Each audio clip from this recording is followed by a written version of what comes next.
ወንዶች ንቁ! ከቆንጆ ሴት ጀርባ አሁን የምነግርህን ምልክቶች በጥንቃቄ ተመልከታቸው።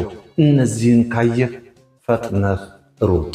ታቱ ሰውነቷን እንደ ማስታወሻ ደብተር የምትጠቀም ሴት ተጠንቀቅ። ታቱ መነቀስ በራሱ ወንጀል ላይሆን ይችላል። ነገር ግን ሰውነቷ ላይ ቦታ እስኪጠፋ የተነቀሰች የዘፈቀደ ውሳኔ የምትወስንና አመፀኛ ባህሪ ካላት ይህች ሴት ለትዳር መረጋጋት ሳይሆን ለሁከት የተፈጠረች ናት። ቆዳዋ ላይ የማትሳሳ ልብህ ላይ ትሳሳለች ብለህ ታስባለህ? የሶሻል ሚዲያ ሱሰኛስ ከሆነች ጠዋት ቁርስ ስትበላ ፎቶ፣ መንገድ ስትሄድ ስቶሪ፣ ማታ ስትተኛ ላይቭ ለሌሎች ሰዎች ላይክና ኮሜንት የምትኖር ሴት ያንተን ፍቅር ብቻዋን አትፈልግም። የእሷ በራስ መተማመን የሚለካው በቲክቶክ በፌስቡክ ላይክ ብዛት ነው። ስልኳን የምትወደውን ያህል አንተን ብትወድህ ኖሮ ክንፍ አብቅላ መላእክት ትሆን ነበር። ባዲ ካውንት ይሄ ነገር ያጨቃጭቃል፣ ግን እውነቱን እንነጋገር። ያገኘችውን ወንድ ሁሉ የምታስተናግድ ግንኙነት እንደ ፋስት ፉድ የምታይ ሴት ስሜታዊ መረጋጋት የላትም። ትላንት ከ10 ወንድ ጋር የነበረች ዛሬ ካንተ ጋር ብቻ ትረጋጋለች ብሎ ማሰብ እሳትን በገለባ እንደመሸፈን ነው።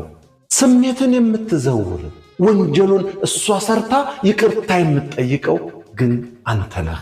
ሳትሳሳት እንድትሸማቀቅ የምታደርግ አልቅሳ የምታሸንፍ ወይም በጥፋተኝነት ስሜት የምትገዛህ ከሆነ ይህች ፍቅረኛ አይደለችም፣ አምባገነን መሪ ናት።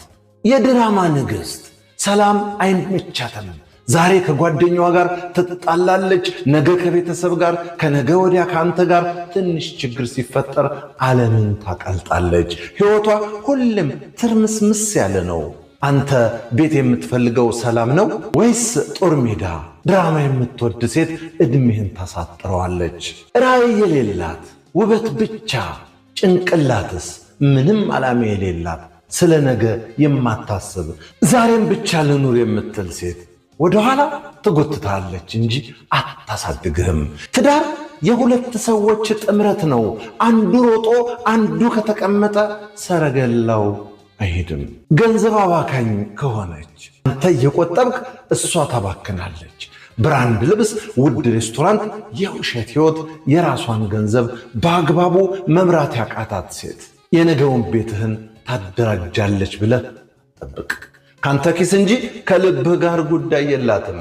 ወንድን የምትጠላ ደግሞ አለች። ወንዶች እኮ ውሻ ናቸው። ወንድ ምን ይሰራል? ሁሌም ስለ ወንዶች